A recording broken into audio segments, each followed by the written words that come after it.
গোয়ালে যদি গরুই না থাকে গোয়াল রেখে কি হবে? বাংলাদেশ ক্রিকেট নিয়ে সাবেক অধিনায়ক খালেদ মাসুদ পাইলটের এই বক্তব্য এখন আরও বেশি প্রাসঙ্গিক হয়ে উঠেছে যখন বাংলাদেশ জাতীয় ক্রিকেট দল টানা ব্যর্থতার ধারা পার করছে। জিম্বাবুয়ে ও আরব আমিরাতের মতো অপেক্ষাকৃত দুর্বল দলের কাছে পরাজয়, কোয়ালিটি ক্রিকেটের অভাব এবং পরিকল্পনার সংকট সব মিলিয়ে দেশের ক্রিকেটে আজ বিরাজ করছে এক বিরাট অশনি সংকেত। পাইলট মনে করেন বাংলাদেশ ক্রিকেটের এই অবস্থা হঠাৎ করে আসেনি। অনেক আগেই তিনি আশঙ্কা করেছিলেন সিস্টেম ভেঙে পড়লে পারফরমেন্সও ভেঙে পড়বে। তিনি বলেন, ভালো খেলোয়াড় থাকা সত্ত্বেও ফল পাচ্ছি না, কারণ প্রস্তুতি ও গেম প্ল্যানে ঘাটতি আছে।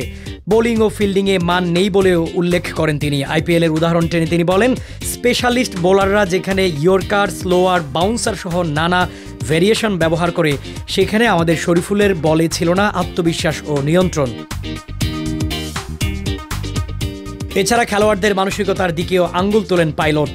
তার ভাষায়, নিজের লক্ষ্য থাকতে হবে, অল্পতে তৃপ্ত হলে চলবে না। টাকা পয়সার চেয়ে ক্রিকেটের প্রতি দায়বদ্ধতাই বড় বিষয় বলে উল্লেখ করেন তিনি। একই সঙ্গে বোর্ড পরিচালনা নিয়েও কঠোর সমালোচনা করেন সাবেক এই অধিনায়ক। তিনি বলেন, বোর্ডের দায়িত্ব হলো মানসম্পন্ন খেলোয়াড় তুলে আনা, তাদের প্রস্তুত করা। মাঠে নামার আগে নিশ্চিত করতে হবে খেলোয়াড় আসলেই প্রস্তুত কিনা। ক্রিকেটারদের সিদ্ধান্ত নেওয়ার ক্ষমতা নিয়ে তিনি বলেন, অনেক সিদ্ধান্ত ব্যক্তিগত ভুল থেকে এসেছে, যেমন দ্বিতীয় ম্যাচে তাওহিদ হৃদয়ের থ্রো না করার সিদ্ধান্ত।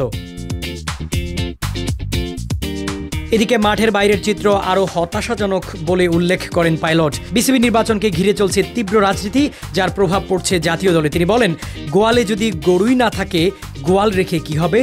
মাঠের ক্রিকেট ঠিক না থাকলে নির্বাচনী যুদ্ধের মানে নেই।